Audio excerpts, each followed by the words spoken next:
You probably heard of Fight Club. It's the place where if you get in it, you can't talk about it. Well, I'm not tough enough or quiet enough to even be in that club, but I am part of a UFO lunch club. And every so often, a gang of us who work in showbiz and we care about UFOs, we all get together at a restaurant in the Valley. We engage in some championship dining, kick around what we're working on, talk about what's new in the whole UAP world, that kind of thing. It's great fun. The food is good, but the company is better. And the current roster includes my pals Andy Siriano, Sylvan White, Dave Foley, all of whom have insane credits and are actively working in the business today. Today's guest on Sound, Light, and Frequency is in that club too. He's a filmmaker whose career feels almost genetically engineered for our show. Dean Alioto is the writer and the director behind the McPherson tape, the 1989 alien abduction film that helped invent the whole found footage genre. And right now, he's got a new documentary out, The Experiencers, full disclosure. And it's a banger, man. I got to tell you, we're going to be talking about that and a lot of other things. And he's bringing with him an exclusive clip to the show from his interview with Travis Walton. So that is worth waiting around for. But before we bring Dean into the Sound, Light, and Frequency mothership, though, let me just pull in my co-host, Brent Friedman. Brent, are you there? Hello, Brent. There you are. I'm just beamed down to earth. You just beamed in. Listen, I know you, speaking of being beamed, you were working your ass off on Call of Duty this week. Thanks for making the time to come on in. What's going on? What are you working on? I think we joked about this on Jesse Michael's show that the only thing that is going to be slower drip disclosure than about UAP and aliens is Call of Duty. I absolutely cannot say anything. Oh, excellent. Yes. We won't slow drip that anymore. I'll tell you, I got the opposite issue. We are recording this right now a few days after I just did an appearance on Coast to Coast AM with George Norrie. And that's the one where you go on the air at midnight, or at least that's the slot they always give me, midnight till 2 a.m., which means I end up caffeinating at 11:30 at night so that I can be alert for the show. And then after the show, I can't sleep. So it's a lost day. But something interesting occurred to me, though, Brent. Yeah. Because I've been doing Coast to Coast for a while. I did an original Coast to Coast with Art Bell back in 96. This is, of course, right when Dark Skies was debuting. Oh, that's right. And what I thought was so interesting about it is the appearance I did with Art Bell was just a couple of weeks after JC crashed our party and a week after he brought his superior officer out to the office. And yet, if you listen to the interview I did with Art Bell on Coast to Coast, that never comes up. He wouldn't have thought to ask about it. And even though I had just lived through it, I didn't feel like talking about it. I have a theory on that. I'd love to hear it, please. Because I actually don't remember us discussing or wargaming. What is Bryce going to say on Art Bell's show? My guess is that your instinct at that time was similar to mine, and I'll call it the Strieber conundrum, right? If you're a Hollywood writer of fiction and you start talking about really strange, true stories set in the UFO universe, people are just going to assume you're making everything up. Right. And then you get into terms like, oh, he's an inside man. He's part of the propaganda problem. Whatever the case is, there's a credibility issue when people who work in Hollywood start telling what they insist are true stories. And I think even to this day, it's very hard, as I think our guest today will attest, to stride that both sides of the fence where you're working both in fiction and in fact. Yeah, that is all 100% true. And I think there's just only one other aspect of it. It was so fresh in my mind what had just happened, but I was so not clear in my mind as to why it happened or how it happened. And we, of course, were in the middle of producing the show, so there wasn't a lot of time to think about it. And like you said, the last thing I thought I should be doing is opening that because then people are like, wait, people would have gotten it wrong. I heard that they were working with the Office of Naval Intelligence on their show, which of course exactly. was not true or anything like that. You do bring up an interesting point, which we're going to be getting into with Dean in just a few minutes. But this whole cover of fiction thing, which is what Dark Skies was, right? So yes. We were saying the whole conceit of the series, which was a dramatic piece of fiction put on a television network, was that we were telling the truth under the cover of fiction. And I think what Dean will tell us is his own little brush with that, which I find equally fascinating. Yeah, absolutely. I can't wait to discuss it. What else is on your mind these days? Are you getting people talking to you at all about Disclosure Day? Have you heard any reaction to that? The most common reaction I've heard is people who have seen it were a little confused or disappointed. Their expectations were off, and they went back to see it another time or two. And each time they saw it, they enjoyed it more. And I think that seems to be the kind of parabola that most people are having with this Disclosure Day. I did enjoy it more. I've seen it twice now. The second time I enjoyed it more, I think just because I was ready to just give in to the experience and see if I could pick up some of the details. It's still not a perfect film, but it's a good film. And it's about something that I love to talk about. So what's not to like? Okay, enough of all this. We're going to take a short break here, which allows our friends at iHeart to keep the lights on and the mics hot for us. And then we'll be back with the Dean of Ufology, Dean Alioto. Stand by.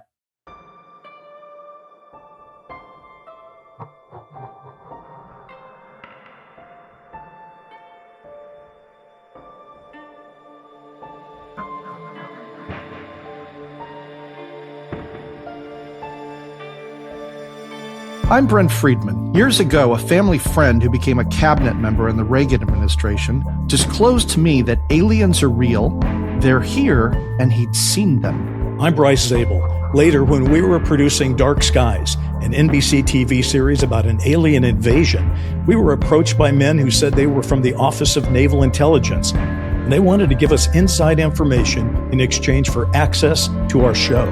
We didn't take that deal, but we have never stopped thinking about it. That's why we do this podcast. We're working out ideas in real time about how Hollywood has portrayed aliens and why. Every episode is different because there are so many questions. We're looking for answers. It's an active investigation. Let's do this together.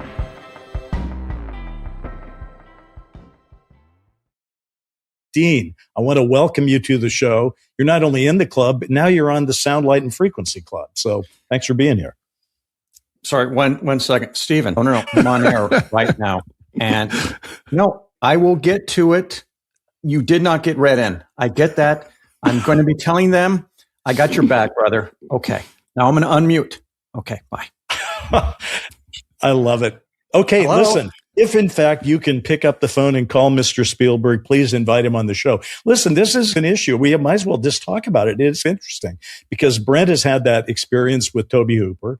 And I know you heard the essence of that story. And yet you don't think there's any evidence, I gather, that Steven Spielberg ever got read into anything. Is that pretty much accurate? Yeah. The first rule of Fight Club, I'm going to call back, for me, is not to talk about it. It's that I don't know anything.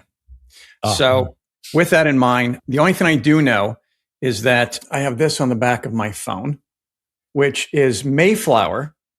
And in the movie Close Encounters, I'm a total geek. Close Encounters of the Third Kind, that was a program that Lacombe, François Truffaut, was heading up. And what I did in preparation for this is I read every single thing I can get my hand on. Online, offline, I read diaries. I read Spielberg's book, which might have been written by him, the adaptation. Tarantino seems to think he had a ghostwriter, possibly, which was done a lot back then. And looking at it and reverse engineering it and looking at all the drafts, we've got basically Paul Schrader, who does the first draft. He's the one that introduces the spirituality aspect of it. So everyone is contributing to this. He did read, obviously, Hynek's work, because that's where he got the title. And I think it cost him $10,000 or $20,000 that he was to donate to Hynek's organization and brought him on set. There's a little bit of a time bend with regards to, was Jacques Vallée influenced? Was he an influence for the character, Lacombe, or did that character already exist? Because there are some drafts where time-wise, there's maybe a discrepancy there. So when I look at all of what was available then at the time, and I look at ultimately what the message is, the only thing that is a slight bump, but again, this was written, there were conspiracies way back when, and some of it's borne out not to be conspiracies, like Lockheed Martin. The fact they had boxes there is kind of like, okay, because that factors heavy into the partitioning out the technology to independent companies so that the government doesn't have to disclose, right? The thing that's interesting is that, and this is the only thing that gave me pause, is that Brent got it firsthand. And so now it's jacked up my whole big thing because I, as an independent filmmaker, half my job is looking for funding. And any check that I've ever gotten from the government has bounced. I'm always looking for financing sources. No one's come to me, and I've been at this since 1989. So the one thing I know about Tobe Hooper is when he did the movie Poltergeist, he was working off Spielberg's storyboards, a lot of it. And I think John Leonetti was the DP, and John said there was like foam core, which is sheet wood but made out of foam, and it would have all the storyboards. So the look of that Tobe Hooper version of Poltergeist is a Spielberg movie. Those shots I know as a director. I've studied, reverse engineered all that. So not that was kind of hidden, but I know that there is some overlap there. So what does that mean? Back to the first cycle. I don't know. And so I'm confused by this, Brent. It's throwing a wrench into it that Toby would say that, because a lot of times people say stuff based on their belief, but did Spielberg actually say, yes, I was read in, and you're not supposed to say that.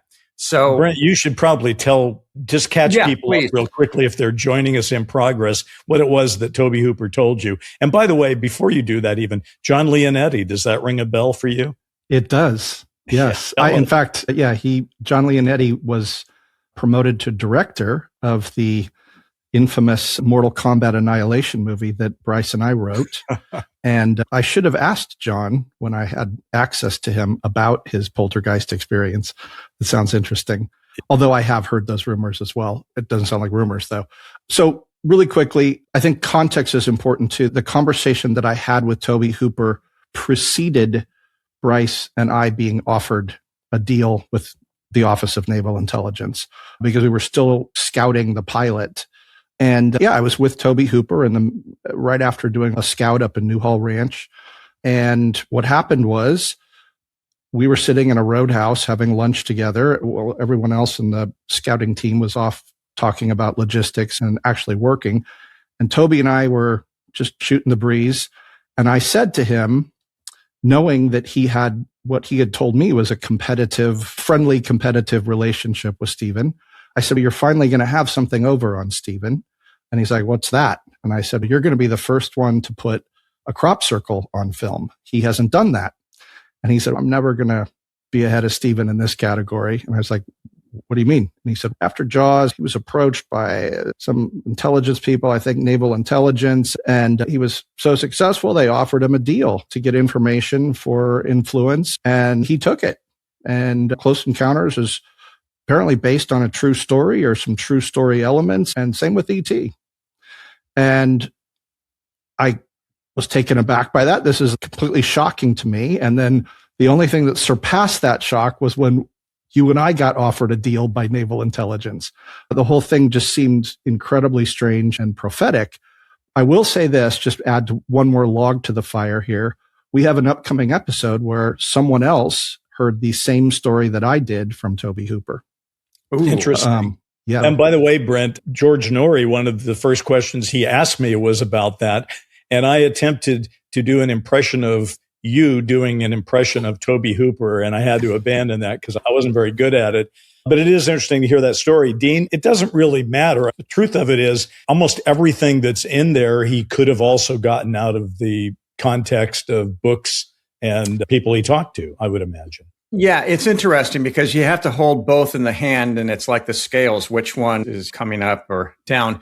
When I look at E.T., I know, because I'm a total geekazoid, that E.T. was based on a first draft of this script that he was doing, which was going to be about the 1950s. Yeah, in Kentucky, I think. Yes, thank you. Where the family gets assaulted. And so he was going to do this because he was interested in that. The thing with Stephen is that Mr. Spielberg, is that he's got this side to him because he was a prankster when he was a kid and he loves horror stories. And so hence Poltergeist, which he co-wrote. And so I think Stephen is calling you. There. He doesn't like where this conversation is going. You're going to have to just tell him that we are busy talking about him right now. That was my ringtone for Stephen. It's, okay. What's his name? Elvis Costello's Allison. No. So what happens is that you have someone who in this case is, I reverse engineer this. So I go, okay, Spielberg, when he was going to do Twilight Zone, the movie, he was going to do one called Trick or Treat. And in this episode, it was going to be that these kids are coming and there's this grumpy old guy and Trick or Treat put a stone in or a rock in the bag and stuff and instigate this. And so these trick or treaters would come and he goes to open the door to trick them or whatever.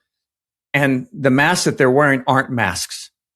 And they're actually these brilliant, fun, but it was a little too dark. So he ends up doing Kick the Can, which was a remake of the classic episode.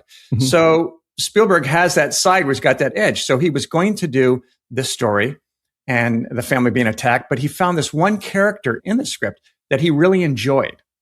And so he took that character and made him into the movie E.T. And so E.T. wasn't written by Spielberg. It was inspired, but Melissa Matheson wrote it. No relation dating to Harrison Ford at the time, if I'm not Yes, and no relation to Richard Matheson. But so I don't see anything in that is extra sauce in the phenomenon. So I'm kind of going, okay, where's that? And then we can talk about Disclosure Day. Again, not too much that we haven't already seen. It's good for the public to kind of catch up because like the word experiencer is mentioned twice, 20 minutes in and 63 minutes in, the first time in a Hollywood film. Thank you, Stephen. Yes. But at the same time, I'm listening to this podcast called What Went Wrong, and it's about making movies. And they covered Independence Day. And Independence Day, they wanted to work with the military because it would get all these free props and everything. And the military had a list of things. They first of all felt like the military guys weren't taken too serious in the fact that Will Smith's character was engaged to a stripper. They didn't cotton to that, didn't like it. And one of the things that they had, among other things, was the Area 51. Yeah. They said, you can't do that. You can't have that in here. We're tired of being hassled about Area 51. Please remove that whole nonsense, they said, right? Quote unquote. Right. That was the final straw that broke the camel's back. And Dean Devlin, who was the co-writer. Another great producer. Yeah, with Roland Emmerich, said, go F yourself. We're going to go ahead and do this. However, when Transformers came around, they went, all right, let's give them full on and let's cooperate and everything. So like anything in this field, some of it's true, some of it's shade of truth, and some of it's not. So there you go. Listen, let's talk about your movie. I don't know who this Spielberg guy is that he should command so much of our attention. It is interesting that you point out he uses the word experiencer twice in the film. And what he is in essence saying, besides just giving the word a different value, he's saying, hey, folks, in addition to all the stuff about lights in the sky and orbs and things like that, there's this whole thing that we've swept under the rug in polite conversation, even in ufology, which is people that have experienced things. Now, Brent, you're an experiencer yourself, maybe not of the type in Dean's new movie, which is called, I believe, The Experiencers, Full Disclosure, correct? Yes, half disclosure was taken, so I had to go full disclosure. Listen, I guess my question is, do you think that your film is breaking ground, or are you reaching a different audience? I think I'm asking, rather than the people like Brent and I and people who listen to us often know abductees and experiencers. They know UFOs and UAP. We know the terminology, things like that. But were you reaching past those of us in the sort of the ufological movement to a larger audience?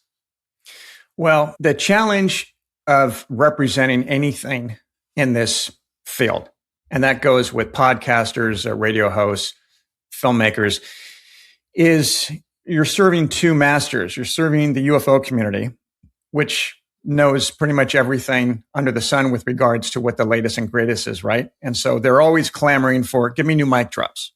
And so you got to service them and you have to give them the mic drops. Then the bigger audience is the general public, which you're doing two things. One is you're saying, hey, catch up. There's a lot that's been going on since I'm sure the last time that you've checked in here. And the other aspect is to inspire them And so if you're UFO curious, this should hopefully get you to say, okay, hold on, what's going on here? Maybe I'm going to investigate a little bit more. I'm going to look more into this. And so for me, that was the main audience, because there's the echo chamber effect that we have. But I wanted to do something because I was on Richard Dolan's show, and I only mentioned that guy because I've never heard of this Richard Dolan. Never heard of him. Yeah. Again? Yeah. We just call him RD, because he said this is so weird because there hasn't been a documentary about experiencers in years. And it used to be the du jour, definitely with John Mack in the mid to late 90s. And so I looked at it. And again, I didn't intend on doing any of this, guys. Because of my film, the McPherson tape, I went for the 25th anniversary. I went back to the same UFO convention where it was shown, without my knowledge, without the credits, as the real McCoy, which Lieutenant Colonel Don Ware came out and said, this is real, et cetera. And I had to go. That forced me to go on national TV to debunk my own movie, because I don't need UFO researchers having to take on any more crap that's out there. Right? Hold that thought for a second, though, because let's finish up experiencers and then pole vault back in time to the McPherson tape. Yeah. We've actually got a clip of your new documentary, which I think would be great if we could just play it now, and then we'll come back and we'll talk a little bit more. So you will not be anxious or distressed, but you will remember everything, and you will tell me everything. I just thought it was a dream, didn't really think anything of it, but apparently it's not common to have identical dreams with siblings. They took us and they hurt us. It's not easy to talk about. That was the greatest fear I've ever experienced. What do you remember from that moment on? When I regained consciousness, I didn't know where I was. I felt like I was dying. There's something profoundly important going on here. I've never seen anything like this before. I find them compelling and I find them believable.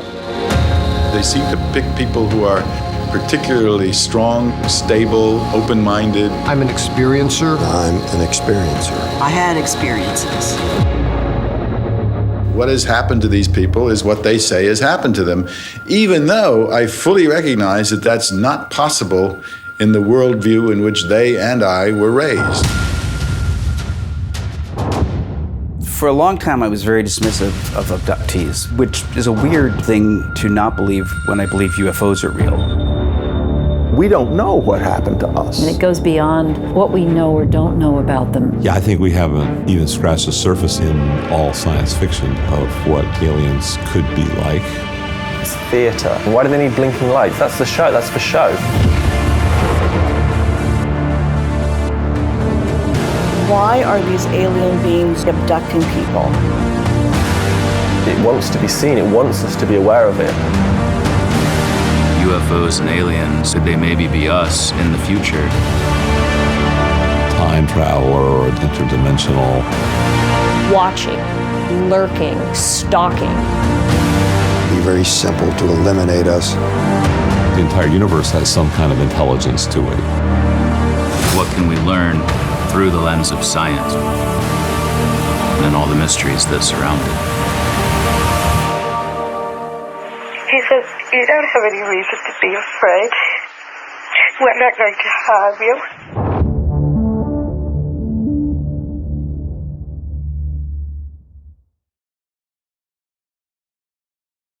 Well, that certainly got my attention. I just wanted to say a shout out to Dave Foley, who's in there, who's part of the Lunch Club, by the way, but also because he said something that I think has been hanging around this subject for so long. And it's the simplest thing around, which is he was always skeptical of people that said they'd been abducted or now experiencers. And yet he believed in UFOs. I think that is one of the cleanest issues that's out there. And I think that's really what your documentary addresses for people. It says, forget about the lights for a second. Let's talk about the rest of it. Yeah, one of the things that I've been saying, there could be like a jump cuts or super cuts of it, is the hearings have been focusing on the elephant's tail. but no one's talking about the elephant in the room. And we're there now because we can only talk about nuts and bolts for so long, which is important, not saying it isn't. But at some point, we have to talk about why these NHIs, non-human intelligent beings, are doing swing-bys on our planet. Maybe it's for In-N-Out Burger, but you can only hit that a few times and you go, yeah, I got it. It's good. Maybe I'll get animal style next time. So it's really more of, we need to ask why they're swinging by here, what's going on, and we need to look at certain data points. We keep pointing to data when it comes to the nuts and bolts, but as an example, in 1992, there was a Roper poll, which was taken, and they asked 5 different questions in their poll to determine if people might have been taken based on certain things, whether it's sleep paralysis with something in the room, missing time, etc. They found 1 in 50 showed more than one, displayed or acknowledged more than one of these things. If I take that and I add that and do math, which hurts my brain, believe me, I didn't want to do it, but it came out to 3.7 million people on the planet that possibly could be experiencers to that degree. And so even if you shave off 2/3 of that, you're still looking at over 1 million people over the years. And so that, along with the other belief that the experiencers are done, that they're no longer being abducted, that people aren't being taken. You'll see in this documentary, we've got 2 young sisters where it's still going on, folks. Yeah. Yeah. Circling back to the point you made, Bryce, about Dave Foley's quote. Yeah. It's always struck me that with regards to abductions and just actually the existence of aliens, the idea that they would be here, but maybe not abducting, I think it's a fear fantasy thing. I think the fantasy is we're not alone. There's an intelligent life out there. And if they haven't done an Independence Day on us, then maybe they're here to help us. And boy, do we need help, right? So that's the fantasy. The fear is, oh, wait, they're going to hurt me. They're going to come into my home while I'm sleeping and they're going to take me and they're going to do things to me. I don't like that part of it. I'm much more interested in the other part. So I think that's why a lot of people don't want to go there, right? Now, I'm not saying that's Dave Foley's opinion. I'm just saying, I think when I've talked to people, abductions make people uncomfortable, right? And so that's the darker, seamier side of the phenomenon. Another thing that I think is fascinating is with regards to the why, the question becomes, in my mind, there's 8 billion humans on the planet. And if your math is correct, and certainly I'm not going to challenge it, it could be millions of people who are experiencing this phenomenon. Are they all just making it up? And by the way, I would even say that could be a very conservative number because, as we know, a lot of people aren't honest in a poll.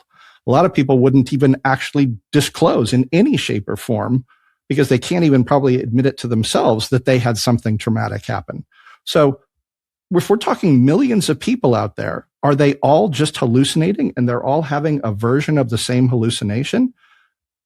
Okay, if that's the case, can we examine that? Can we come up with a logical explanation for that? So, yeah. Dean, I'm going to put it to you then. If let's say that your number is a conservative number, in which case we pole vault to millions. You said 3.7, say it's 5, whatever. What in the world would any NHI, let alone maybe multiples, want with that many people? When Betty and Barney first happened, I remember first hearing about it, and I believe my mother had read the Life magazine excerpts. Look magazine, yeah. Look magazine, excuse me. And we were talking about it and just saying, if they're really visitors from elsewhere, they're doing medical experiments because they want to understand the flora and the fauna kind of thing. But you don't do that with many millions of people. So what's your take? You've thought about this a long time. What do you think is going on? There were certain bumps for me when I went into this. As I was mentioning before, with the first film that I did that just happened to be a found footage film that happened to be about aliens, that kind of got me indoctrinated into the phenomenon club, if you will. And so for the anniversary, went back to the convention that it was shown and believed to be real. And I went up and did a TED Talk talking about how I felt like I was Forrest Gump in all this. I'm not that clever, guys. It just happened and I got dragged along with it.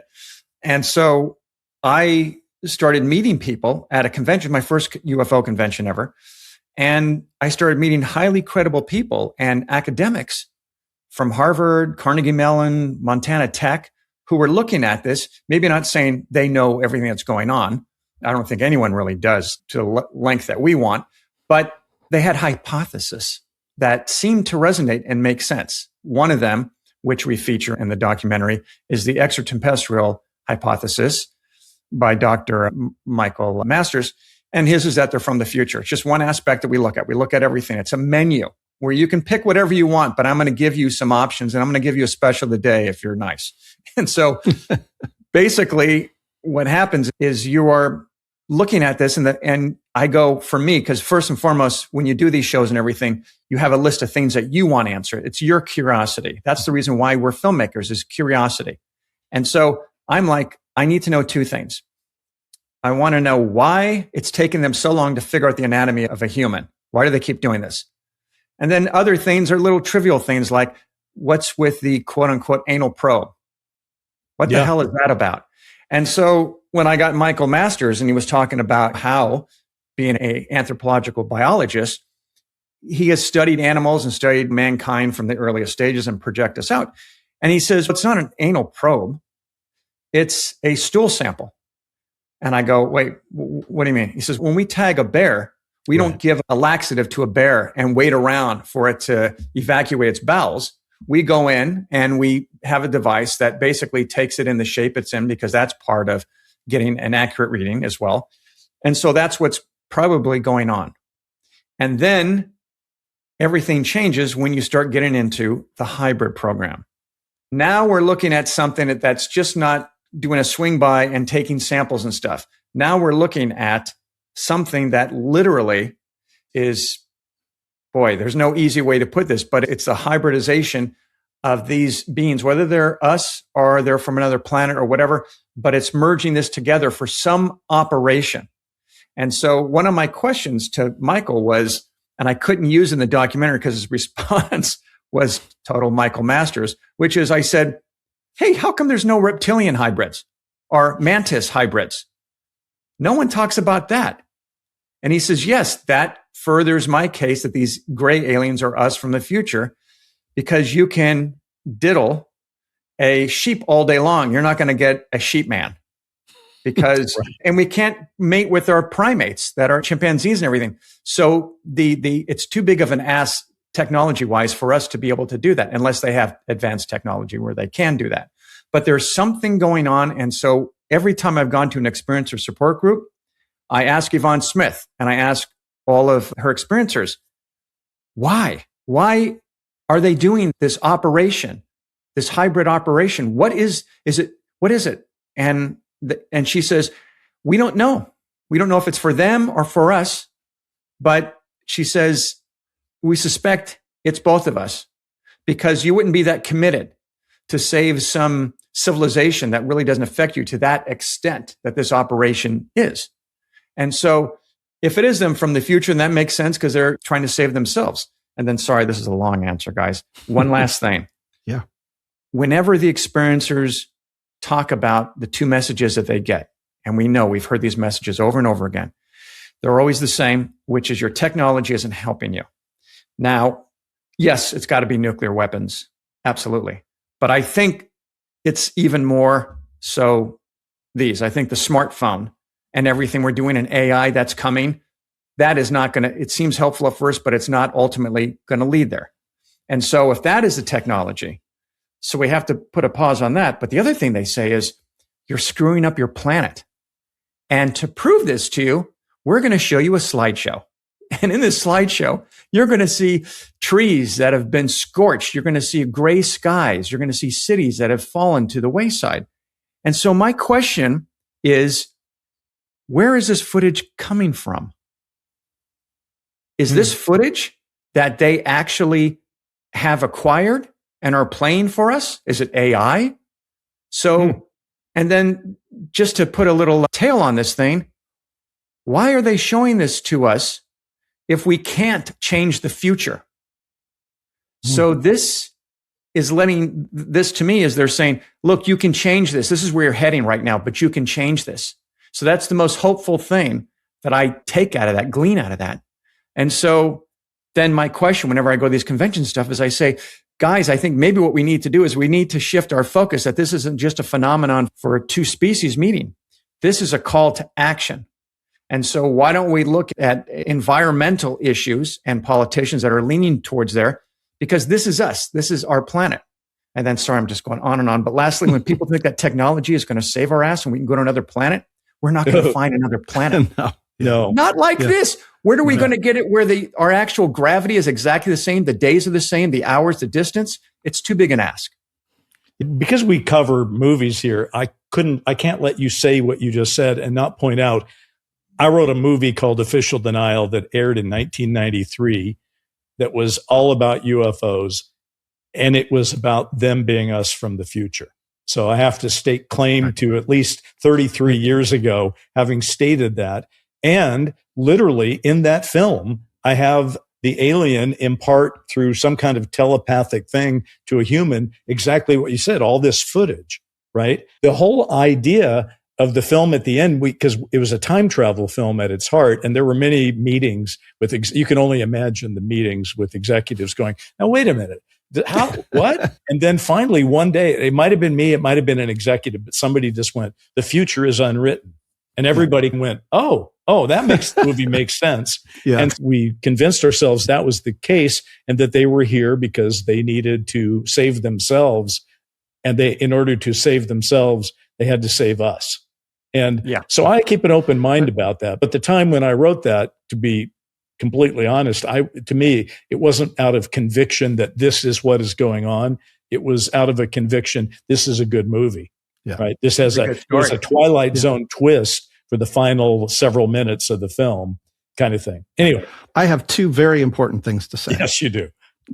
The first is that if you listen to this show, you know I like finding strange connections. It's just one of my favorite things.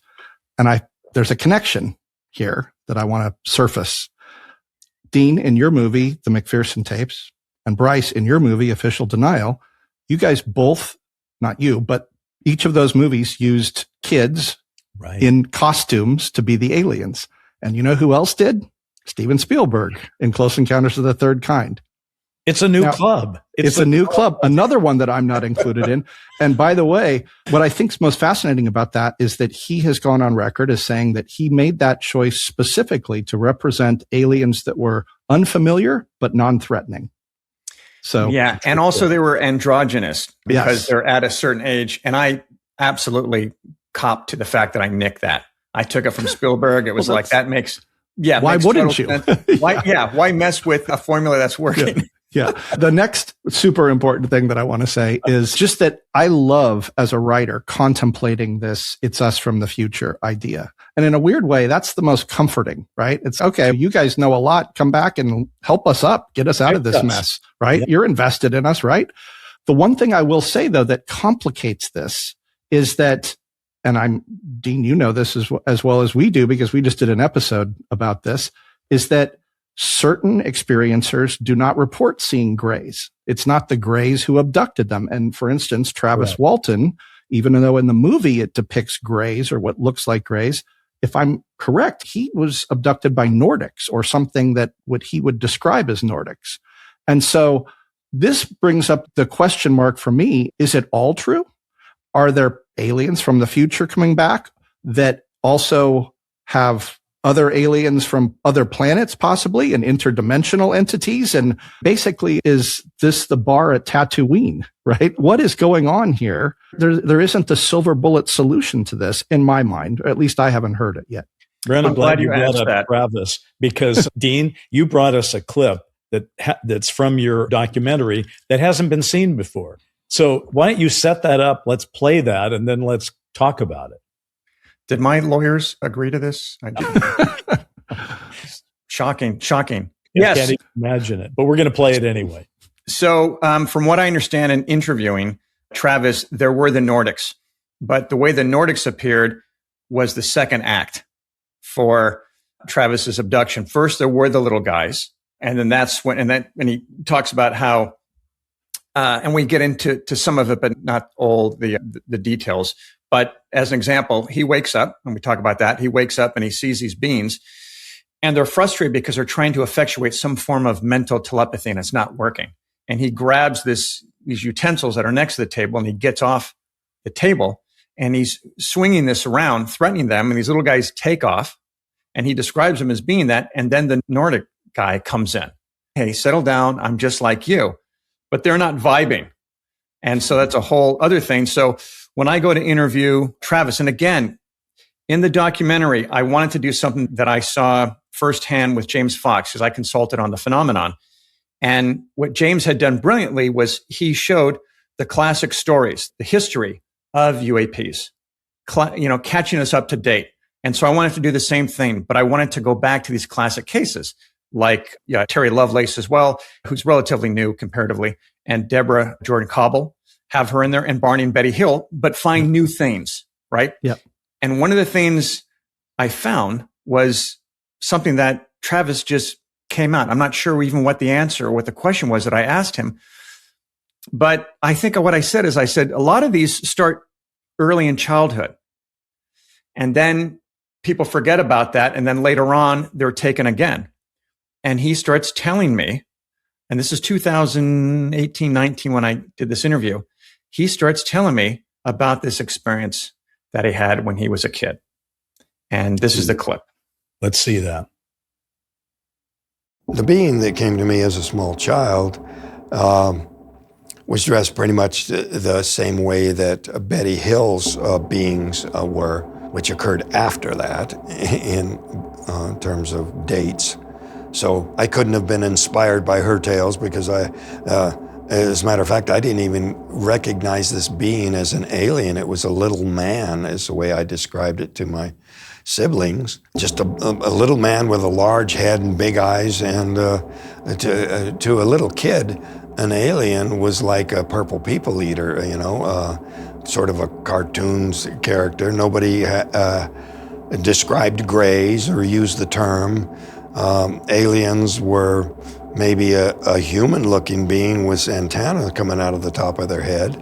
But this was a very real experience to me. I did my best to explain and convince my siblings that this really happened, and they remember that to this day. This is 50 years later. But they still think maybe I had a dream. It's not a dream.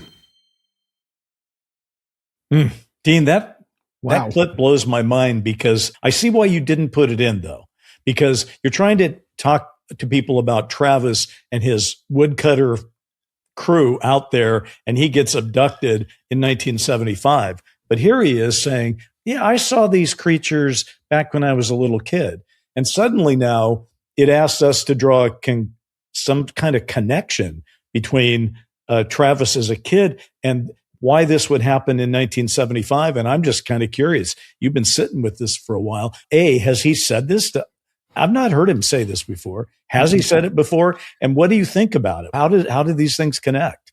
He just recently talked about it, and just very superficially, like he remembers something happening there. But I had more of a bite here. Thank you, by the way. Yeah. And thank your lawyers, by the way. Thank them. I will, and I appreciate the 100,000 in the brown paper bag. That was more than enough. Thank you. It was. Yes, it was an issue of whether I should put in there or not. I mean, here's the thing: each of these cases, like especially Terry Lovelace's, when he talks about military being on craft, military officers in their 20s being on craft, I could do a documentary just on that alone. I have too much territory, and you'll see when you watch the documentary that we cover so much ground. And then we've got also amazing award-winning animation that's being done to by the way, I love it. Really is. Thank you. So it's, and I also had footage of Travis playing the guitar. And so it's really tough, because you got to kill your darlings, as they say. And so at some point I might do a compilation of like special bonus features. But anyway, it was something that, again, the point is that this is something that usually starts in childhood. I'll tell you something I haven't talked about before. This happened Sunday to me. We are coming back from Martha's Vineyard, and right after the 4th of July holidays, and we've got this driver, and he's driving, and the inevitable question comes up, what do you do? And so rather than say I create tiles for the space shuttle, which sometimes goes well, sometimes it doesn't, I said I do documentaries. And it's like, oh, what do you do documentaries about? And I'm with Allie, my girlfriend, and she comes out and says, UFOs. And he goes, oh, really? And I'm going, this guy's going to pull over and go, get the hell out. We have two more hours. And so he said, when I was a kid, and I look over at Allie and I'm like, oh, no way. And he says, when I was a kid, there was this figure, this small figure that would sit next to me at night, came and visited me a few times. I don't remember how many times, but it was blue in its hue. And it was saying, hey, don't worry about your friend, this or that. He's only jealous or this or that. And he's literally at the time, maybe 7 or 8 years old. He tells his mother, and his mom says, oh, interesting. And then occasionally she will check in over the years. Hey, did you ever see that guy again? So mom knows. Everyone else thought he was crazy. And he tells me, he says, I've never told anyone that before. He says, my mother's no longer alive with us. So she was the only person I ever told, but he told me that. Now, again, this is to your point, Brent. Just imagine how many people are keeping this on the down low. I'm constantly shocked when I mention this. They go, oh, yeah, I saw something. And the rub is, the worst part of all of this is that I still have not seen a UFO. And I said to Yvonne Smith, I go, I've been working on these documentaries for nearly a decade now, and I've got one more after this, and I don't know if I think I'll go back to doing the independent films. I go, why is this happening? And I said, I've combed through my past. I have no missing time that I'm aware of. And she laughed and looked at me like an idiot, which there's evidence to support that. And she said, Dean, they don't have to knock on your door to get to you, which was a whole new level of terrifying. But then I started going, maybe they're like the Muse. Because the Muse, for them, they've shown up time and time with you guys just as long. And so there's something going on where we're being part of the narrative. And again, we're not saying that these creatures are from the future. They could be interdimensional. It's everything on the menu. But we keep finding that we're looking at all these different aspects and presenting it to the audience over decades. Why? And so I'm still trying to answer. I don't know if you guys have any answer on that. So two things, and this is going to be my motif here. I'm going to always have two things to mention. The first is that since we've been doing this show, Bryce, you and I have talked about it a little bit, but a lot of people have come forward, both online and in person. I got recognized a couple times in airports. You're that UFO guy. And they often say that exact line. I haven't told anyone else this, but yes. I think that idea that if you put yourself out there, because not everyone believes, I think a decent portion of people, but when you start to have strange stories, people are going to ridicule you. You are vulnerable by opening yourself up in that way. And I think people who've had similar experiences, especially if they've sat on them until later in life and they never told anyone, it's a cathartic release. It's that finally being able to tell someone and feel like they're not going to be judged, I think is part of the phenomenon. And I think that's part of why what we're doing collectively by telling stories and trying to promote a dialogue is the healthiest thing that we can do. Because I think there's a lot of stuff that needs to come out, so to speak. The second thing I was going to say is with regards to Travis and his story, I think what's fascinating is if you take it at face value and you say, no, this actually happened, and maybe he didn't talk about it before, but now he's talking about it, then it essentially invalidates the one critique of his case, which was that he had somehow been influenced, or he and his friends had been influenced by the UFO incident, which was the TV movie about the Betty and Barney Hill abduction, which had aliens that had wraparound eyes, which was a feature of what he talked about. And so there's this weird chicken and an egg aspect to not just Fire in the Sky and Travis, but all of these stories. And that's been one of the interesting ways that we've approached our podcast is not just is Hollywood under the influence in the way that we had first-hand experience from the government, but just Hollywood in general. What kind of influence does it have on the general population? And of those potential millions of experiencers out there, how many of the details that they might recount, even if their circumstances were true, might be entangled from things that they'd seen over the decades in TV and movies, right? it feels like it's all part of the collective consciousness. Like once it's put out there, whether it's a film or a television show or a story that someone's talking about with their own experiences, it's all entangled and it's all part of that palette that we all use and draw from to tell our own version of the story, right? And at that point, maybe the details you're begging and borrowing and stealing from different things, the experience may have been absolutely real, but all of the details, it brings up that thing we've talked about before too, which is the Rashomon effect, where people don't always remember all of the details. And the longer they go decades and decades and then try and recount their story, who knows how much of that is objectively true. Yeah, agreed. Travis didn't even remember this at the time, didn't think about it for decades. And then he looked back and was like, oh, that was interesting. And then that connection happened. See, we want things, you bring up a really good point. We want things really clean.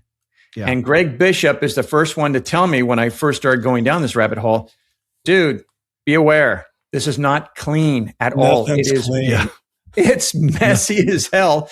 And he says he doesn't like John Keel. He doesn't trust cases unless they have high strangeness, unless there's something weird, right? Yes. And so it's a detail that folds in. And whether that's a screen memory of, I remember as a kid talking to an owl, then you realize I can't talk to an owl. And so it's strange in that way because we do editorialize things a lot. And we also compartmentalize things that don't become relevant till later. And we go, oh, wow. So this was that, et cetera. And so I think that maybe that's a component of this. Dean, we've obviously told our story about what happened to us at Dark Skies. Have you, in your Hollywood rumblings and ramblings, ever run across anyone else who has told a story about a government approach to them in any way? Have you heard that story? Has anyone ever talked to you personally about such a thing? Sorry, Stephen, they're asking me again. And they're wearing me down. I'm not good at this, man. You're better at this. Good cop, bad cop. I'm just going to tell them. No. All right. Okay. I've not had it happen yet. I'm looking forward to it, to be honest, because I've got a whole bunch of questions that I want to ask them and say, why does this matter to you? And there's people out here that will go nameless who talk about the threats that sometimes these characters have made. And not to make light of it, but when I hear they came to me and they threatened me, I go, okay, that's because I worked on crime shows for 15 years. They don't threaten you like that. They don't literally overtly say, we will take you down, buddy. It's not bad dialogue. It is, hey, it was really interesting. I saw that your daughter had a different lunchbox today than she had before. Yeah. And there was a different route that they took to school. That's all that needs to be said. We were never threatened, but we did get that postcard while we were shooting the pilot that said, we are watching you, which is, it's not a threat. It's just, but the observation feels unnerving to have somebody say they're watching us. So, who wants that? I don't want anyone watching me. Yeah. No. Although they did say that if we wanted to make the deal, we had to meet them in a cemetery at midnight. So again, not a direct threat, but certainly not the warmest invitation you can imagine. Dean, if we don't get to this, we must go back to the beginning. Okay. You are the guy behind the McPherson tape. Okay. Which was also, it's so confusing to me. We met at a UFO conference where we were like sharing a table. My son was there and I think he was trying to put himself through college selling Dark Skies videos or something. And you guys were bonding and you told us this story about the McPherson tape because you had some copies of it there, but it was also called the UFO abductions. And then you were talking about how then you remade it for the CW. But also, as you said earlier in our show, that you had to admit that you had to go on national TV and explain it wasn't real because people were taking. My mind is blown. I still today can't quite explain it all. So I'm going to give you the floor here, my friend. Tell us the story of the McPherson tape. I'm just going to cue the DVD commentary. Hold on one second. You have that, Nick? Can you pull that up? It's really, again, I mentioned that I feel like Forrest Gump. There was no genius behind this. It was just the circumstances. I was trained 25. All of my idols, including Spielberg, had made their first film by 25. So I had to do something. And a buddy of mine said, I'll give you $6,500 to make a movie. And I just read Communion. And on the side, I was filming with my buddy wedding videos. And so I was used to the VHS format and home video. And I thought, oh, I also love War of the Worlds. What if I do basically War of the Worlds on videotape? And I ascribed to the letter of the law onto the experiences of the family members and the creatures, what they look like and everything. And so I made this thing. We shot it in a day and a half. And then it became, again, like I said, I thought there was actually a warehouse fire where I was told that my main master and all my artwork were gone, burned to the ground, history.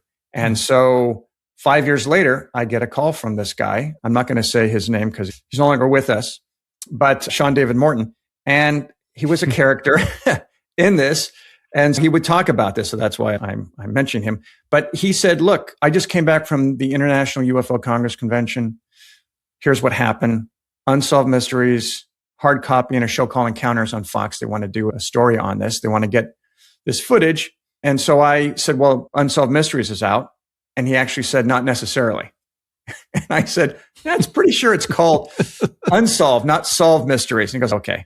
So I went on the Fox show, Encounters, and then that 6.5 minute clip, flash forward another few years later, I'm working on the Stephen J. Cannell crime series, and the head writer, Paul Chitlick, says, hey man, I heard about this whole video craziness. And I go, yeah. And he says, I want to see it. And I go, yeah, no, it's weird. It's handheld. And I'm trying to rip off Spielberg and Scorsese with each episode I do. And I don't want to show this handheld home video thing. And he tells me to shut up and show it to him. I show it to him.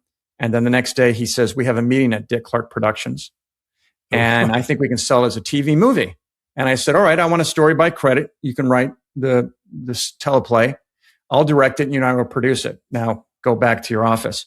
So we go and we pitch it. We walk in there, we show them the 6.5 minute segment.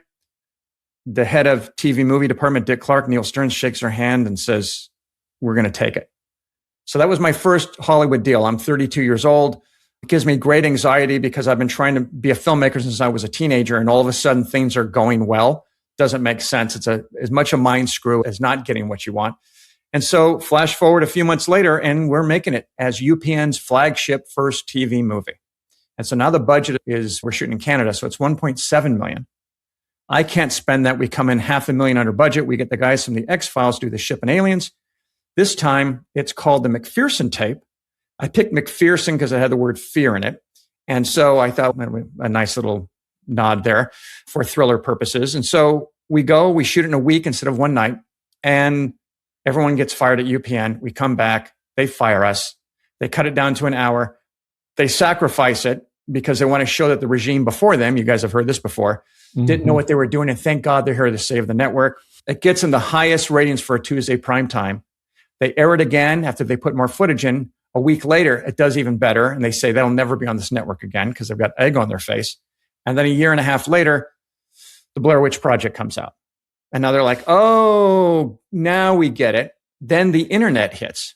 In fact, something that was what my old partner Paul mentioned is there was an online poll that was taken to say, do you believe this tape is real or not?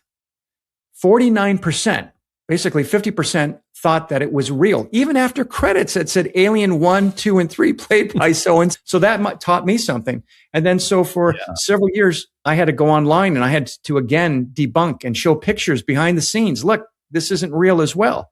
So I didn't do myself any favors by doing the remake, but that's so far been my foray into independent films in sci-fi. And so then that led me ultimately to come back to my people, the UFO community, in 2018 and start research on these documentaries. That's quite a story. It's incredible. What I think is so interesting is that you made what I would have to say is a very difficult transition. You went from making something fictional that a lot of people believed, right? Even if that was not your intention, the minute when people are told, oh no, everything you believe, no, that's fake, that's Hollywood, the initial response is going to be one of defensiveness and anger. Who's this person that tried to fake everybody out, right? Yeah. You made that transition into now a respected documentarian in the field, actually bringing truth to the topic. And so I applaud you for that, because I know we're still stuck on the side of the fence where we've got at least one foot in the fictional camp and dipping a toe into the truth and the facts. But that's not an easy transition to make. No. And if I wasn't on record and there wasn't footage of me debunking my own film, there would be an argument to say this guy is full of it and he's at it again. But all along the way, I've been transparent. In fact, I had myself in the documentary talking about the history of this. But Leslie Kane, when I interviewed her, she said to me, she goes, as we're wrapping out of her apartment, she goes, yeah, you're not going to be in it, are you? And I said, I have a history tied into this. So I was thinking, yeah, I would do that. And she goes, okay. And I'm like, why does she care if I'm in it or not? And then I go and I edit myself into it and I go, I'm not the story. Why do I need to be in here?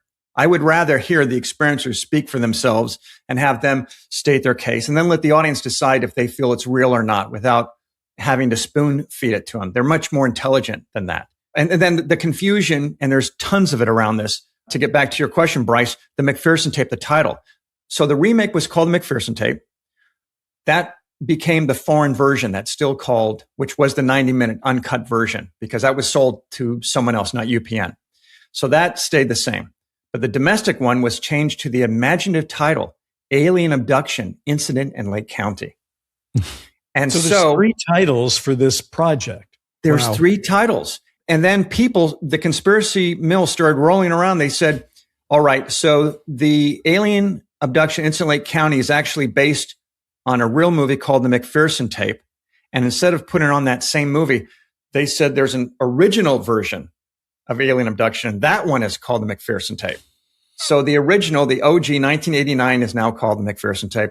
I don't fight it. I just go, all right, just sure. Yes. I just want to ask your opinion about something, because it's very important in terms of the yin and the yang of what's real and what's not real. And that is, in the late 90s, because you've had experience with the network system, Fox airs the Alien Autopsy, right? Now, if there's ever been one where at first it's presented as real, then it's revealed as not real, but then people continue to say it's real, that would be that project. Do you know anything about, can you bring our audience up to speed on that particular story and what your take on it is? I have 2 stories on this. So Bob Kiviat, who's the producer, he's the one that produced the Encounter segment where I debunked with footage and stuff my own film. He called me a year or 2 after and said, hey, I got this footage of this autopsy. And he describes it to me. And I said to him, can I swear on this podcast, by the way? Yes. Mm-hmm. Okay. Yes. In fact, it's better if you do. So please go ahead. It's better if I do. Okay. All right. And I think I get paid every time, or you guys get paid every time I swear word is dropped. So I said, yeah, Bob, sounds like bullshit to me. And Bob says, and he disagrees that he said this, but I remember it etched in my brain. He said, yeah, you're probably right, but I'm going to make a crap load of money from this. And he did. And so that was the truth. That was the fact. And so at that point, let's be clear what we're talking about for people who are joining us. This is footage that is presented as the actual footage from the autopsy of an alien done from the Roswell wreckage, correct? Yeah. So in other words, we are watching, when you watch this film, you are watching doctors in gowns and nurses and in a room cutting open an alien body. Yeah. Is that correct? And did you think when you saw it, did you think it looked realistic at all? Aesthetically, no.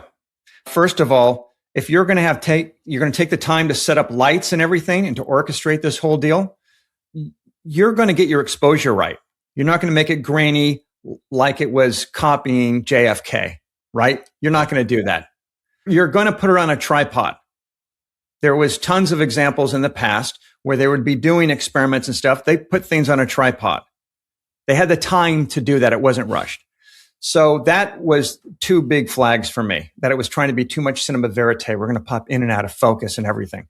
The other is that there's a new rumor that came out, new-ish, that this isn't the real footage, but it's based on real footage. And there's a couple shots where the leg is torn open, where they dug into it in the autopsy, and some it's there, it isn't. Those are probably outtakes, or they tried that version, didn't work, whatever. So it just goes on and on, but it's already been debunked. And I know that there's going to be some listeners that are saying, no, that's what they want you to think and everything. Again, I'm going to plead ignorance, that I don't know everything, but based on the information that I've gotten and what I've looked at, and I've worked in this a long time, it doesn't pass muster. So I'm going to call BS on that. Another note, two more things on this is Bob and I talked about doing the alien autopsy part 2. So I was going to direct that, but it wasn't. Yeah, of course. Okay. Yeah. But it wasn't going to be more fake footage. It was going to be doing a reenactment of what happened with the military. And we were going to see the crash disc happen and everything, blah, blah, blah, which later on, or I don't know when it happened before or after, but you've got Unsolved Mysteries, which handled it really well. So we were basically going to do the same thing. That ended up not happening. And then from that, flash forward, I'm going out now, and this is 96, 97, and we're pitching the alien abduction incident in Lake County, and we go and we pitch it to Fox. And we're pitching it to the same guy, Mike Darnell, who agreed to greenlight Alien Autopsy a few years before then. And he says to Paul and I, he says, this is a type of project that people lose careers over. And so we spilled coffee on his polar bear rug, and we left. Well done. So, yeah. Thank you. So that was us that spilled the coffee, by the way. But anyway, so that's what I know about the alien autopsy deal. Wow. Found footage, though, has made some better versions. Certainly Area 51 is a found footage alien movie, but it's well done. It's nicely rendered and all that. Do you have a favorite, besides your own, do you have a found footage alien film that you've enjoyed? Alien film. It's funny. Alien found footage, though, but in that genre. Yeah, I recently did a Zoom meeting with Eduardo Sanchez, who was he was a co-creator of the Blair Witch Project. And it was really funny because he thought that I was pissed off at him because he had seen my film and they did their own version. And I said, no, you can't copyright a style of filmmaking, a new narrative. I'm happy to be one of the first out of the gate to do it, but no. And so he's a really nice guy. Anyway, yeah, a couple Canadian associates, fans of my film, they were called the Vicious Brothers. They did a thing called Extraterrestrial. Yes. And yeah. And in fact, one of the characters, I think the sheriff's name is McPherson, which was named after as an homage, which I thought was really nice. Yeah, there have been good films. Extraterrestrial is not found footage, though, is it? No, it isn't. But they did one that was Encounters. Theirs was called Encounters. Thank you for correcting. Yeah, they worked in that space a lot. They're big fans of the genre. But anyway, and then I was trying to get work directing on Alias, and J.J. Abrams' partner had seen on my reel, because I sent it in to him to get work directing, and that had clips of alien abduction in Lake County. And then a year later, strange coincidence, Cloverfield comes out. Cloverfield is about a bunch of people getting together, and then there's a blackout and, the rest. And so it was very similar. And then when I saw the movie Signs, I started getting a lot of people telling me he ripped you off because it is a single parent with 3 kids out in the country. And there's even a shot-by-shot breakdown where you see an alien sneaking into the 2nd floor. And that in my thing. Again, if M. Night Shyamalan ding dong, if he happened to see that, then that's great. That's a nod to everyone. I don't think any of this is, I don't want to imagine any of this is intentional, but it doesn't matter. I'm flattered at the best and worst case scenario of it. We got to race for the exit here, but let me just ask you to speculate or to give us your thought on the essential situation here. As we've been doing Sound, Light, and Frequency, we're kind of asking a question. does the real thing that's happening, the phenomenon, find its way into Hollywood product, or does Hollywood product influence people to describe their experiences through a lens that Hollywood has already given them? Do you see, that's the whole chicken and egg thing that Brent was mentioning. Do you see that as an issue? Has it ever been an issue? Do you have an example of any of that? Or what is your take on that? My take is I'll just cite you guys. Okay. I mean, you've been working in this for decades. What is it that brings it out in you? Science fiction is nothing but prophesizing what's to come. Good Right. Lord, look at H.G. Wells going a trip to the moon. He said there's going to be a rocket and there's going to be booster stages with it. How does he know that? And so it's just good sci-fi writing. As a sci-fi writer myself, I'm constantly thinking at 3 a.m., usually the muse comes and does a swing by on my ass and says, hey, what if? And that sends us down this rabbit hole. And because we want to have it grounded, we go ahead and we do our homework and everything. So it ends up being confused if it's good with something that could be. Yeah. And so I think that it's constantly something that as filmmakers, it's playtime. It's stuff that we can get into this. And so that's my answer to that. But there's other influences that aren't sci-fi related in this space that are dangerous. And this needs to be said. J.D. Vance came out and said, these are demons. Now, I've talked to Lou Elizondo, and he said, hey, when I was briefing these generals, there was a small portion of them that would come up and say, hey, you're doing God's work. And another percentage, smaller, would come up and say, you do know they're demons, right? With no evidence to support that. They just felt that. So when JD says something like that, my ears prick up because I'm going, all right, what's with A, the labeling, and B, how do we get to demons?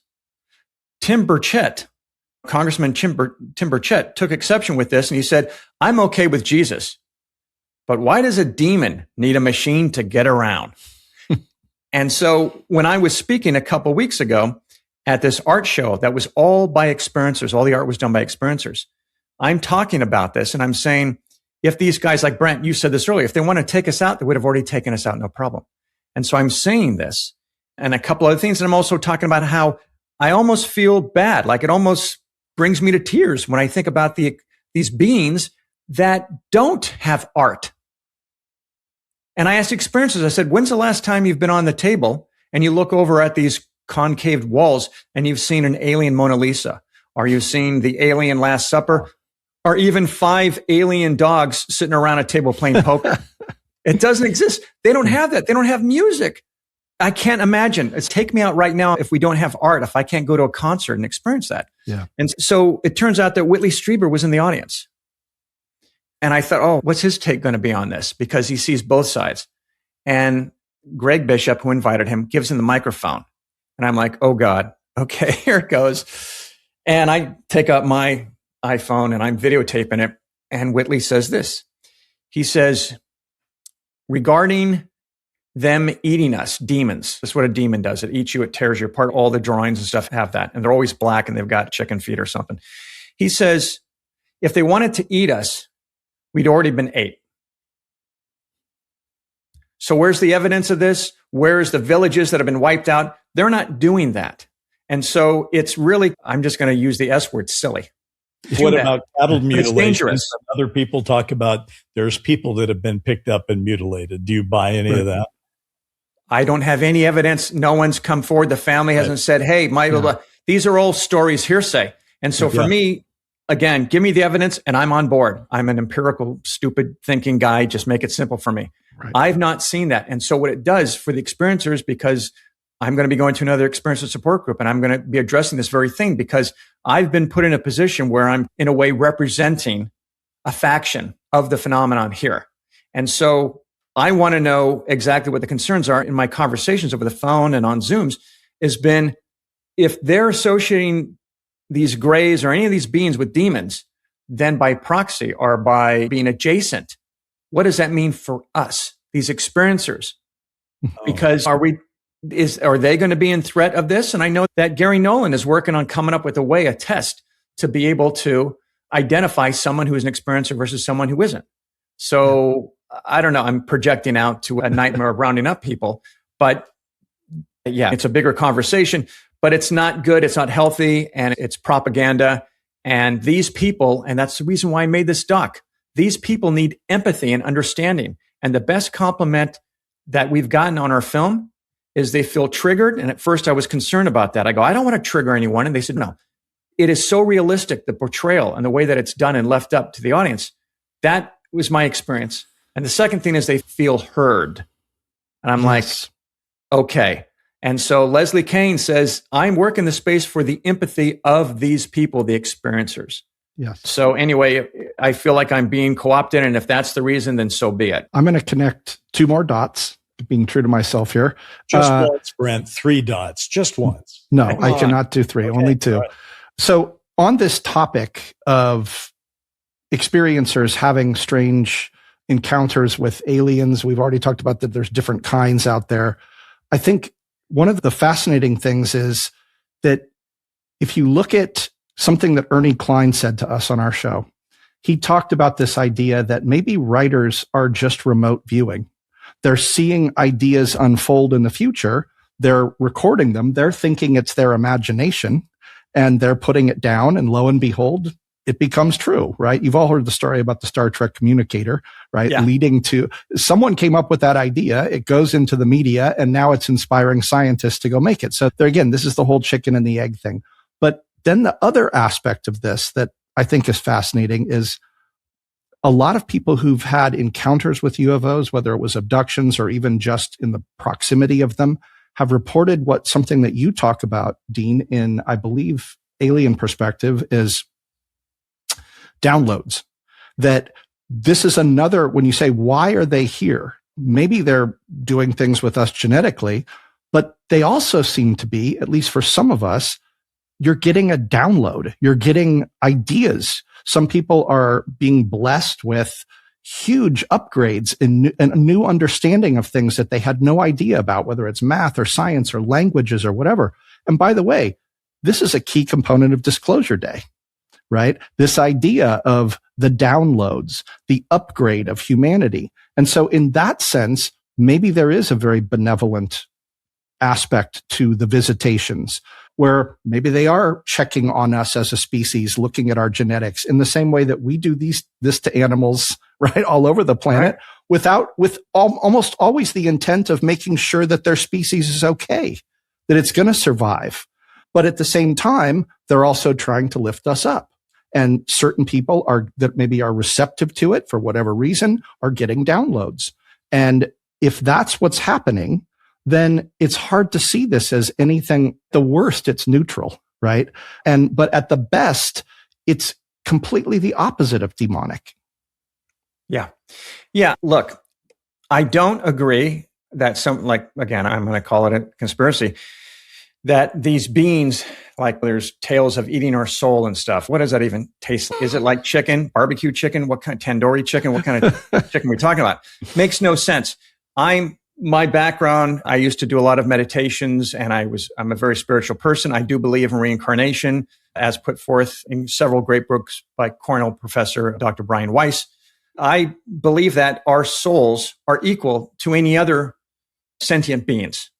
It's not like on the other side, there's a hierarchy there. I believe that when we're here, because there is, as John Mack says, the dual alien identity, that some of the experiencers might have come from another planet or wherever these beings are coming from, and they've agreed to do this. Hence, when the experiencers say their first time early on, they say you have no right to do this. And these NHIs say, yes, we do. And so I look at this and I go, okay, I feel like there isn't something that is going to destroy us. I feel like ultimately everything came from somewhere, including the beings. Even the Vatican talks about this. And so at the end of the day, I'm an optimist. And at the end of the day, love will always will out. And when I think of what's great about humanity, I don't think about all the bickering. I don't think about the greed. And I don't think about the insecurities that we have, which, by the way, if the Anunnaki came and they've been genetically modifying us, can we breed that out? Because we can do that with dogs for centuries. We've been able to breed certain traits out. Can we breed those out? I feel like we're here to learn certain things. And so when people want full disclosure, I keep saying we're not even a type 1 species yet, guys. And so we still have a ways to go to meet halfway on the bridge. And so experiencers, and when I go to these conventions and conferences, I believe all these people can handle full-on disclosure because they're already experiencing it. A lot of these are boots on the ground. It's just the rest of the planet. And it's the old saying, we're only as strong as our weakest link.